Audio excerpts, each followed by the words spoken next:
स्वागत है आप सभी को हमारे गुरुकुल स्टडी बघान दो वाले चैनल में। इसके पीछे हम लोग सगीर अहमद के एलजेब्रा चैप्टर पढ़ चुके हैं। ठीक है, अगर अब तक आप नहीं पढ़े हैं तो लिंक मिलेगा आपको डिस्क्रिप्शन में। आज हम लोग त्रिकोणमिति के पार्ट 1 देखेंगे। ठीक है, जितना संभव हो सके उतना हम लोग क्वेश्चन बनाने का प्रयास करेंगे कम ही समय में, और इसमें आपको शॉर्ट से और विस्तार से दोनों विधि से आपको बताया जाएगा। देखिए, जब तक विस्तार से नहीं जानिएगा तब तक शॉर्ट आपको नहीं आएगा। ठीक है, तो इसलिए इसको हम लोग पहले विस्तार से समझेंगे, उसके बाद से शॉर्ट से समझेंगे। ठीक है, तो इसमें हम लोग पहले कुछ सम इम्पोर्टेंट कुछ इंपोर्टेंट फार्मूला जान लेते हैं। पहले इंट्रोडक्शन इसका देख लीजिए कि त्रिकोणमिति जब हम लोग पढ़ते हैं तो त्रिकोणमिति के नाम से ही नाम देखिए इसका काम है ट्री गोनो प्लस मेट्री। अर्थात ट्री मतलब क्या होता है तीन, और गोन मतलब होता है क्या चीज, माप। माप और मेट्री के मतलब होता है, सॉरी, गोन का मतलब होता है कोण। ठीक है, गोन का मतलब कोण और मेट्रिक का मतलब होता है माप।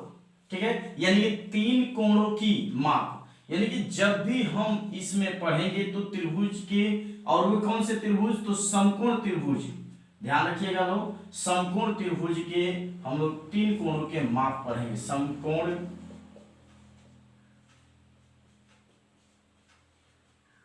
त्रिभुज। ठीक है, अब इसमें बात आता है समकोण त्रिभुज की जो भुजाएं हैं इनका नामकरण क्या होगा। तो चलिए पहले इसके शीर्ष हम शीर्ष का नामकरण करते हैं ए बी सी। हमेशा ये जो कोण होगा यह क्या होगा, 90 डिग्री होगा, और ये दोनों न्यून कोण होंगे। ये दोनों क्या होंगे, न्यून कोण। अगर यह कोण न्यून कोण किसी भी चिन्ह से हम लेते हैं, थीटा ले चाहे बीटा ले चाहे गामा ले चाहे कुछ भी ले, तो अगर इसको न्यून कोण मानते हैं तो ये मेरा हो जाएगा लंब यानी कि P, और ये हो जाएगा आधार, और यह कर्ण। कर्ण हमेशा लंब और आधार से क्या होता है, बड़ा होता है। अगर हम यह न्यून कोण माने, यहां देखिएगा ए बी सी, और ये 90 डिग्री कोण हो, अगर हम इसको क्या मानते हैं, न्यून कोण मानते हैं, तो ये मेरा हो जाएगा लंब और यह हो जाएगा आधार। और कर्ण आपका कभी नहीं चेंज होगा, कर्ण वही रहेगा, कर्ण वही रहेगा। ठीक है, ये याद रखिएगा। ठीक है, चलिए अब इसके बाद से कुछ फॉर्मूला है। अब त्रिकोणमिति में निष्पत्तियां कितनी होती हैं, तो त्रिकोणमिति में 6 निष्पत्तियां होती हैं। इन 6 निष्पत्तियों के बारे में जानते हैं। ठीक है,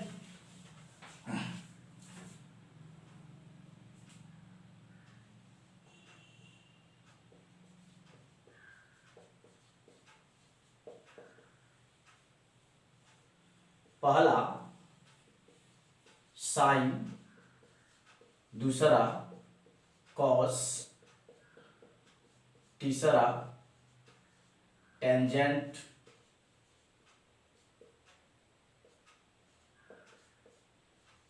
कॉट टेंजेंट, इसको शॉर्ट में हम क्या कहते हैं, साइन कहते हैं, इसको कॉस कहते हैं, इसको टैन कहते हैं, इसको कॉट कहते हैं।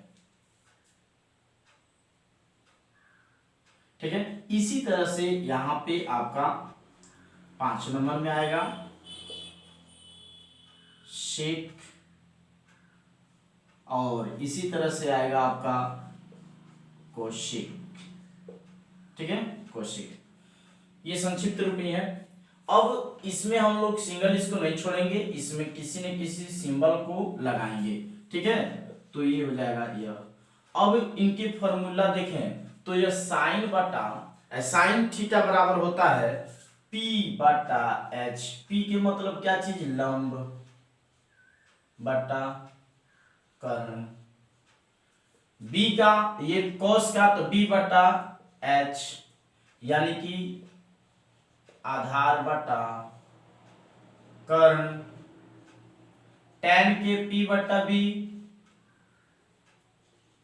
यानी कि लंब बटा आधार और कॉट का बी बटा पी आधार बटा लंब, ठीक है। और सेक का कॉस का उल्टा होता है, रिवर्स होता है, तो क्या हो जाएगा कर्ण बटा आधार। और कोसेक क्या होता है, साइन का उल्टा होता है, तो क्या हो जाएगा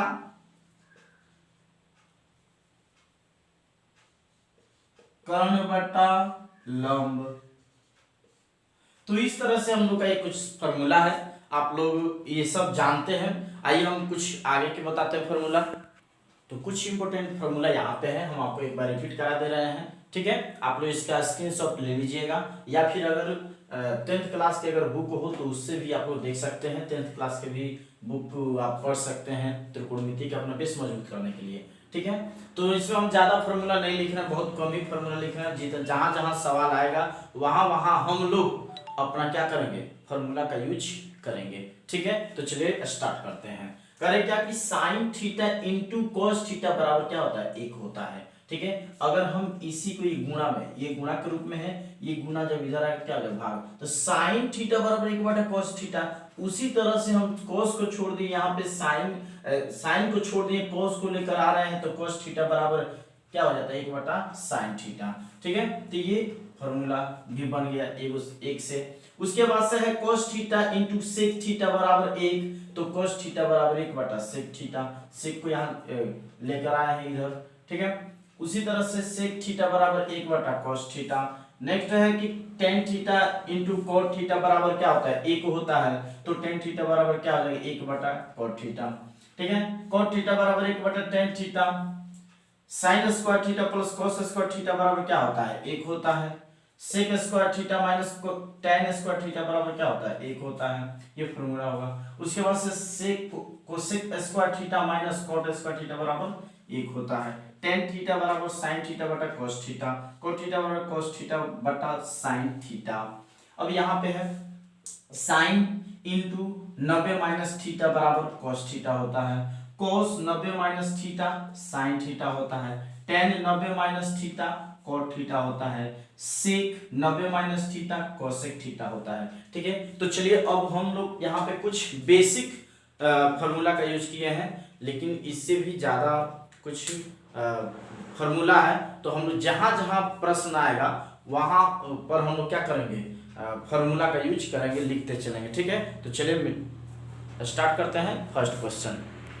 चलिए फर्स्ट क्वेश्चन आपके सामने है। फर्स्ट क्वेश्चन में निम्नलिखित में से कौन सा sign square theta plus cos square theta बराबर के बराबर है, यानी कि इसके बराबर क्या होगा। तो ध्यान दीजिएगा, अभी जस्ट हम लोग फॉर्मूला में भी देखें कि sign square theta plus cos square theta क्या होता है, एक होता है। अब हम मान लेते हैं कि हमको फॉर्मूला नहीं याद है, कैसे हम जानेंगे, तो ये देखिएगा साइन का क्या पता है, p बटा क्या पता है, h बता है, इसका स्क्वायर कर दीजिए, प्लस cos का b बटा h इसका स्क्वायर। अब ये स्क्वायर क्या होगा, p स्क्वायर बटा h square plus b square बटा h स्क्वायर। दोनों को जब एलसीएम लीजिएगा तो क्या होगा, h square p square plus b square, ठीक है। P square plus b square, समझ रहे हैं, एच स्क्वायर से एच स्क्वायर कट गया, पी स्क्वायर एच से कट गया, तो बी स्क्वायर हो गया। अब चूंकि हम जानते हैं कि एच स्क्वायर बराबर होता है p square plus b square, ठीक है। अब यहां पे p square plus b square की जगह पर हम लिख सकते हैं एच स्क्वायर, और नीचे भी क्या है एच स्क्वायर, कट गया, दोनों का मान क्या हो गया, एक आंसर, ठीक है। मिलते हैं, देखते हैं नेक्स्ट क्वेश्चन। चलिए देखिए करें क्या कि निम्नलिखित में से कौन सा साइन के पावर 4 थीटा माइनस कॉस के पावर 4 थीटा के बराबर है। तो ध्यान दीजिएगा, आसान है, कोई भारी नहीं है। यहां पे साइन के पावर 4 थीटा माइनस कॉस के पावर 4 बराबर हम लिख सकते हैं साइन स्क्वायर थीटा का whole square minus cos square theta का होल स्क्वायर लिख सकते हैं। तो बस क्या करना है, कुछ नहीं, ए स्क्वायर माइनस बी स्क्वायर का फॉर्मूला लगा दीजिए। तो ये क्या हो जाएगा, ए स्क्वायर माइनस बी स्क्वायर का फॉर्मूला क्या होता है, ए प्लस बी और इंटू ए माइनस बी होता है। बस इसको रख दीजिए इस तरह से। तो यह हो गया sign square theta plus cos square theta into sine square theta minus cos square theta. तो ये अभी हम लोग जस्ट इसके पीछे देखें, sign square theta plus cos square theta का मान क्या होता है, 1 होता है। तो ये क्या हो जाएगा, sign square theta minus cos square theta. जब वीडियो समझ में आ जाए, क्वेश्चन जब समझ में आ जाए तो वीडियो को आप आगे कर सकते हैं, ठीक है, आगे करके भगा के देखते रहिए। चलिए, तो ये ऑप्शन मिला लीजिए। देखिए ऑप्शन कौन सा ऑप्शन है, जल्दी बताइए। यहाँ पे sine square minus cos square, ठीक है, ये हो गया आंसर। नेक्स्ट क्वेश्चन देखते हैं। नेक्स्ट क्वेश्चन कह रहा है कि साइन इंटू ए प्लस बी का सही मान क्या होगा। ध्यान से देखिए, ये फॉर्मूला है, आप ये गलती मत कीजिएगा कि साइन ए प्लस बी दिया हुआ है तो आप इससे गुणा कर दीजिए, ये लिख दीजिए साइन ए प्लस साइन बी। तो ये बहुत सारे बच्चे गलती करते हैं, तो ये नहीं होगा, ये क्या होगा, गलत हो जाएगा, ठीक है। तो होगा क्या, तो जब भी इस तरह का कोई भी सवाल हो इस तरह से, तो उसका फॉर्मूला एक बार हम क्या करेंगे, साइन ए और एक बार कॉस बी, ठीक है, प्लस इसके बाद से यहां पे हो जाएगा आपका कॉस ए, अब बी लिए हैं तो cos A into sine B, ये होगा सही। तो ऑप्शन में आपका सी नंबर क्या है, ऑप्शन सही है। नेक्स्ट क्वेश्चन देखते हैं। 4 नंबर क्वेश्चन क्या कह रहा है, करेक्ट है, यदि किसी समकोण त्रिभुज के एबीसी के लिए कोण ए बराबर 90 हो एवं कॉस बीटा बराबर 3/5 हो तो इस त्रिभुज के लंब आधार एवं कर्ण का मान क्रमशः होगा। तो सबसे पहले ध्यान दीजिए, कॉस बीटा बराबर दिया हुआ है 3/5, 3/5 यानी कि कॉस का मान, कॉस का फॉर्मूला क्या होता है, कॉस का फॉर्मूला बी बटा क्या होता है, एच होता है, यानी कि आधार बटा कर्ण, यानी कि b बटा एच। यहाँ b बराबर कितना है 3 और h बराबर कितना है 5। तो p ज्ञात करने के लिए क्या होता है, h square minus b square, h square यानी कि 5 का स्क्वायर, बी स्क्वायर यानी कि 3 का स्क्वायर, यह कितना हो जाएगा, 5 पचे 25 माइनस 3 त्रिके 9, घटा दीजिए, 25 में से 9 घटाइए 16 है, 16 का क्या होगा 4 होगा। तो h के मान क्या आ गया 4। हमसे पूछा क्या है, लंब, तो लंब कितना है 4 है, और आधार पूछ रहा है, आधार b, ये 3 है। उसके बाद से क्या पूछा है, कर्ण, तो कर्ण कितना है 5 है। तो क्या हो जाएगा 4 3 5, 4 3 5, डी नंबर ऑप्शन क्या है, सही है। नेक्स्ट क्वेश्चन देखते हैं।